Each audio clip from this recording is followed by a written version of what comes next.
ఈరోజు మన రెసిపీ వచ్చేసి అప్పటికప్పుడు ఇన్స్టెంట్గా చేసుకునే దోశ. ఇంటిల్లిపాది ఇష్టంగా తింటారు, చిన్నపిల్లల నుంచి పెద్దల వరకు. చాలా బాగుంటాయి, తక్కువ టైంలో చేసుకోవచ్చు. డైట్ చేసేవారికి కానీ వెయిట్ లాస్ అయ్యేవారికి కానీ చాలా బాగా ఉపయోగపడుతుంది. ఎలాంటి బియ్యం వాడకుండా ఎలా చేశానో ఏంటో అనేది అయితే మనం వీడియో అయితే చూసేద్దాం. రవ్వ కదండి, ఈ రవ్వను అయితే తీసుకోవాలి. ఒక హాఫ్ కప్ వరకు ఈ పెసరపప్పు అయితే తీసుకోవాలండి. ఇవి రెండింటిని ఒకసారి కడిగేసుకొని నైట్ అంతా నానబెట్టుకోవాలి. మనకు టైం లేదనుకుంటే 4 గంటల పాటు నానబెట్టుకున్నా చాలు. ఇలా మంచినీళ్ళు అయితే వేసి ఒక్కసారి అయితే కడిగేసుకుందామండి. పైన ఏమైనా డస్ట్ ఉంటే కూడా మొత్తం అంతా పోతుంది.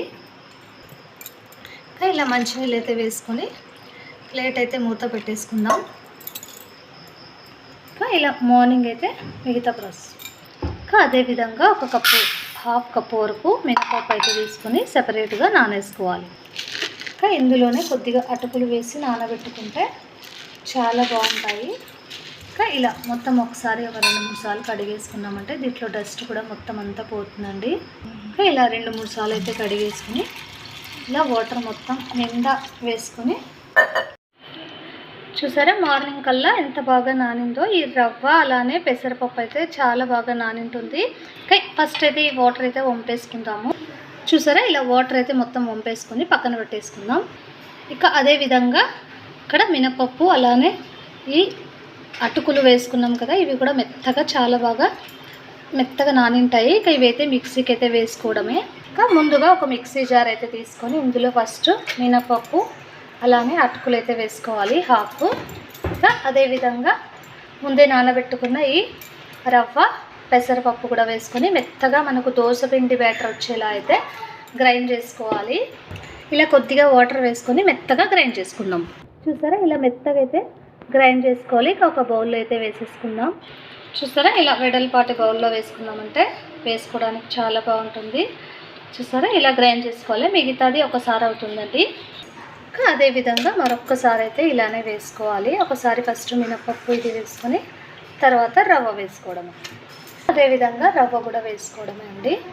ఎప్పుడు ఒకే రకం కాకుండా ఇలా కొత్తగా ఇన్స్టెంట్గా అప్పటికప్పుడు కూడా చేసుకోవచ్చండి. మార్నింగే నానబెట్టి 8 o'clock అంతా మనం మిక్సీ వేసుకున్నామంటే చాలు. దోశలు చాలా క్రిస్పీగా టేస్టీగా వచ్చేస్తాయి.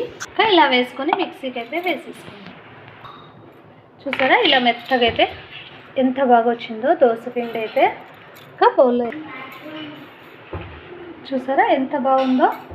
మీరు కూడా ఒకసారి ఇలానే ట్రై చేయండి. ఎలా వచ్చిందో చిన్న కమెంట్ అయితే పెట్టండి ఫ్రెండ్స్. చూస్తున్న వాళ్ళు ఒక లైక్ అయితే కొట్టండి.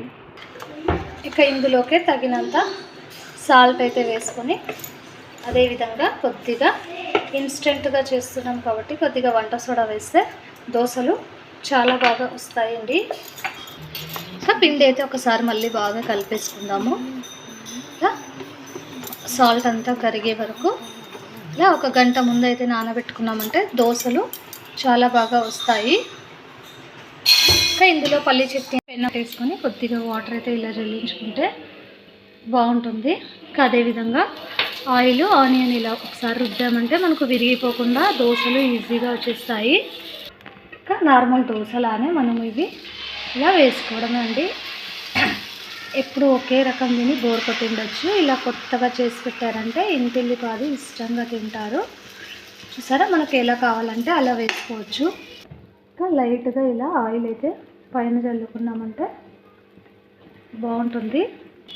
చూసారా ఇలా దోశ అయితే ఎంత బాగా కాలిందో. ఇలా తీసేసుకోవడమే. ఈజీగా నార్మల్ దోశలానే టేస్టీగా ఉండే దోశ అయితే రెడీ. క్రిస్పీగా దోశ అయితే చూసారా ఎంత బాగా వచ్చిందో. దీని మీద ఇలా ఒకసారి క్యారెట్తో ఇలా గార్నిష్ చేసుకొని దోశలు వేసి ఇచ్చామంటే పిల్లలు వద్దనకుండా 1కి 2 తింటారండి. అంత టేస్టీగా అయితే ఉంటాయి. ఒక ప్లేట్లో అయితే వేసేసుకుందాం. చూసారా మరొక దోశ అయితే ఇలానే వేసేసుకుందామండి. ఆయిల్ ఆనియన్ రుద్దామంటే మనకు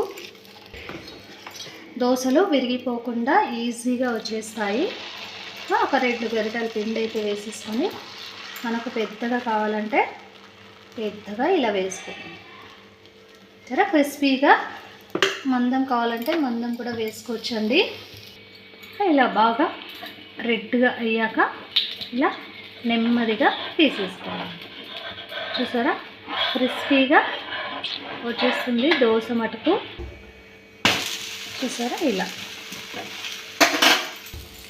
ఇంకా అదేవిధంగా మరిన్ని దోశలు కూడా ఇలానే వేసుకోవాలి. ఇంకా కొద్దిగా ఏదైనా పొడి ఉంటే పొడితో కూడా ఇలా సర్వ్ చేసామంటే చాలా బాగుంటుంది దోశ టేస్ట్ అనేది. పెద్దగా దోశలు అయితే రెడీ అయిపోయాయండి. ఇంకా ఒక ప్లేట్లో అయితే ఇలా సర్వ్ చేసుకున్నామంటే ఒక్కటి కూడా మిగల్చకుండా తినేస్తారు. అంత టేస్టీగా ఉండే ఈ రవ్వతో చేసిన దోశలు క్రిస్పీగా సాఫ్ట్గా చాలా బాగా వచ్చాయండి. ఇంకా అలానే పప్పుల చట్నీతో సర్వ్ చేసుకున్నామంటే చూసారా ఎంత బాగా వచ్చాయో.